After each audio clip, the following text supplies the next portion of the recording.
ಕೇವಲ 2.5 ವರ್ಷಗಳಲ್ಲಿ ಕಾರ್ಮಿಕ ಇಲಾಖೆಯಲ್ಲಿ ಸಂತೋಷ್ ಲಾಡ್ ಅವರು ಜಾರಿಗೆ ತಂದಿರುವ ಯೋಜನೆಗಳು ಕಾರ್ಮಿಕ ವರ್ಗಕ್ಕೆ ಬಹಳ ದೊಡ್ಡ ಶಕ್ತಿಯನ್ನು ತುಂಬಿದೆ. ಒಂದೊಂದು ಯೋಜನೆಗಳು ಶ್ರಮಿಕ ವರ್ಗಕ್ಕೆ ನವ ಚೈತನ್ಯವನ್ನು ತುಂಬಿದೆ. ಆ ಯೋಜನೆಗಳನ್ನು ವಿಸ್ತೃತವಾಗಿ ಗಮನಿಸಿದರೆ ಸಂತೋಷ್ ಲಾಡ್ ಅವರ ಕಾರ್ಮಿಕ ಕಲ್ಯಾಣದ ಕನಸು ಎಂತಹದ್ದು ಅಂತ ಹೇಳಿ ಅರ್ಥವಾಗುತ್ತೆ. ಕಾರ್ಮಿಕರಿಗೆ ಪರಿಷ್ಕೃತ ಕನಿಷ್ಠ ವೇತನ. ಕನಿಷ್ಠ ವೇತನ ಕುರಿತು ರಾಜ್ಯ ಸರ್ಕಾರದಿಂದ ಅಧಿಸೂಚನೆ ಈಗಾಗಲೇ ಪ್ರಕಟವಾಗಿದೆ. ಇದು ನಾಡಿನ ಶ್ರಮಿಕರಿಗೆ ಕಾರ್ಮಿಕ ಇಲಾಖೆಯಿಂದ ಸಿಕ್ಕ ಬಹುದೊಡ್ಡ ಕೊಡುಗೆ ಎಂದರೂ ತಪ್ಪಾಗಲಿಕ್ಕಿಲ್ಲ. ಕನಿಷ್ಠ ವೇತನ ಪರಿಷ್ಕರಣೆಯಿಂದ ನಾಡಿನ ಲಕ್ಷಾಂತರ ಕಾಯಕ ಯೋಗಿಗಳಿಗೆ ಅನುಕೂಲವಾಗಲಿದೆ. ಇಂತಹ ಕ್ರಮ ಜಾರಿ ಆಗುವುದರಲ್ಲಿ ಕಾರ್ಮಿಕ ಸಚಿವ ಸಂತೋಷ್ ಲಾಡ್ ಅವರ ಶ್ರಮ ಮತ್ತು ಮುತುವರ್ಜಿ ಇದೆ.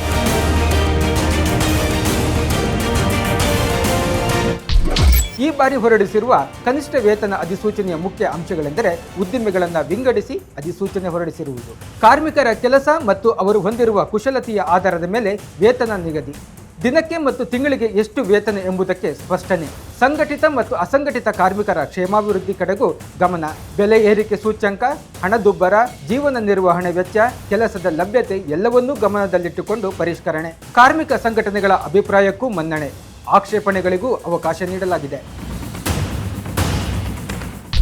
ಕರ್ನಾಟಕ ಕಡ್ಡಾಯ ಉಪಧನ ಕಾಯ್ದೆ. ಇದು ಕಾರ್ಮಿಕ ಇಲಾಖೆಯ ಮತ್ತೊಂದು ಕ್ರಾಂತಿಕಾರಕ ಕ್ರಮ. ಕಾರ್ಮಿಕ ಸಚಿವ ಸಂತೋಷ್ ಲಾಡ್ ಅವರ ಮುತುವರ್ಜಿಯಿಂದ ಈ ಕಾಯ್ದೆಗೆ ಒಂದು ರೂಪ ಬಂದಿದ್ದು ಎಲ್ಲ ಕಾರ್ಮಿಕರಿಗೆ ಅನುಕೂಲವಾಗಲಿದೆ. ಈ ಕಾಯ್ದೆಯಲ್ಲಿ ಹಲವು ಅಂಶಗಳಿದ್ದು ಉಪಧನಕ್ಕೆ ಅರ್ಹರಾದ ಎಲ್ಲರೂ ಅದನ್ನು ಪಡೆಯಬೇಕು ಎಂಬುದು ಮುಖ್ಯವಾಗಿದೆ. ಕಂಪನಿ ಮುಚ್ಚಿದರೆ, ದಿವಾಳಿಯಾದರೆ ಅಥವಾ ಇತರೆ ತೊಂದರೆಯಲ್ಲಿ ಸಿಕ್ಕಿಕೊಂಡರೆ ಕಾರ್ಮಿಕರಿಗೆ ಉಪಧನ ಸುರಕ್ಷಿತವಾಗಿರಲಿದೆ. ಸಾಕಷ್ಟು ಸಂಸ್ಥೆಗಳು, ಕಾರ್ಖಾನೆಗಳು, ಉದ್ಯಮಗಳು ನಾನಾ ಕಾರಣದಿಂದ ಮುಚ್ಚಿದರೆ ಅಲ್ಲಿನ ಉದ್ಯೋಗಿಗಳ ಉಪಧನಕ್ಕೆ ಯಾವುದೇ ತೊಂದರೆಯಾಗದು. ಉಪಧನ ನಿಧಿಯ ಭದ್ರತೆ ಇರುವ ಕಾರಣ ನಿಯಂತ್ರಣ ಪ್ರಾಧಿಕಾರದ ಮುಂದೆ ಪ್ರಕರಣಗಳು ಇತ್ತೀಚೆಗೆ ಕಡಿಮೆಯಾಗಿರುವುದು ಈ ಕಾಯ್ದೆಯಿಂದ ಆಗಿರುವ ಮತ್ತೊಂದು ಪ್ರಮುಖ ಲಾಭವಾಗಿದೆ. ಹೊರಗುತ್ತಿಗೆ ಕಾರ್ಮಿಕರ ನೇಮಕಕ್ಕೆ ಸಮಿತಿ ರಚನೆ. ಬೀದರ್ ಮಾದರಿ. ನಮ್ಮ ಆರ್ಥಿಕತೆಯಲ್ಲಿ ಸಾಕಷ್ಟು ಕಾರ್ಮಿಕರು ಹೊರಗುತ್ತಿಗೆಯಲ್ಲಿಯೇ ಕೆಲಸ ಮಾಡುತ್ತಾರೆ. ಇವರಿಗೂ ಈಗ ಒಂದಿಷ್ಟು ನೆಮ್ಮದಿಯನ್ನ ಕಾರ್ಮಿಕ ಇಲಾಖೆ ನೀಡಿದೆ. ಹೊರಗುತ್ತಿಗೆ ಕಾರ್ಮಿಕರು ಹಲವಾರು ತೊಂದರೆಯಲ್ಲಿ ಸಿಲುಕಿದ್ದರು. ಹೊರಗುತ್ತಿಗೆಯವರು ಎಂಬ ಒಂದೇ ಕಾರಣಕ್ಕೆ ಉದ್ಯೋಗದಾತರು ಅವರಿಗೆ ತೊಂದರೆ ನೀಡುತ್ತಿದ್ದರು. ಈ ಎಲ್ಲದಕ್ಕೂ ಫುಲ್ ಸ್ಟಾಪ್ ನೀಡುವ ಸಮಯ ಈಗ ಬಂದಿದೆ. ಮಾನ್ಯ ಕಾರ್ಮಿಕ ಸಚಿವ ಸಂತೋಷ್ ಲಾಡ್ ಅವರ ಕಾಳಜಿಯಿಂದಾಗಿ ಹೊರಗುತ್ತಿಗೆ ಕಾರ್ಮಿಕರ ನೇಮಕಕ್ಕೆ ಸಮಿತಿ ರಚನೆಯಾಗಿದೆ. ಇದನ್ನು ಬೀದರ್ನಲ್ಲಿ ಪ್ರಾಯೋಗಿಕವಾಗಿ ಅನುಷ್ಠಾನ ಮಾಡಿದ್ದರಿಂದ ಬೀದರ್ ಮಾದರಿ ಎಂದು ಕರೆಯಲಾಗುತ್ತದೆ. ಈ ಸಮಿತಿಯ ಪ್ರಮುಖ ಅಂಶಗಳು ಏನು ಅನ್ನೋದನ್ನು ನೋಡೋದಾದರೆ, ಪ್ರತಿ ಜಿಲ್ಲೆಯಲ್ಲಿ ಹೊರಗುತ್ತಿಗೆ ಕಾರ್ಮಿಕರ ಸೇವೆ ಒದಗಿಸುವ ಸಮಿತಿ ರಚನೆ, ಇದರ ಮೂಲಕವೇ ಕಾರ್ಮಿಕರ ಸೇವೆ ಒದಗಿಸಲಾಗುವುದು. ರಾಜ್ಯದ ಎಲ್ಲ ಜಿಲ್ಲೆಗಳಿಗೂ ವಿಸ್ತರಿಸುವ ಮಹತ್ವದ ಉದ್ದೇಶವನ್ನು ಇಲಾಖೆ ಇಟ್ಟುಕೊಂಡಿದೆ.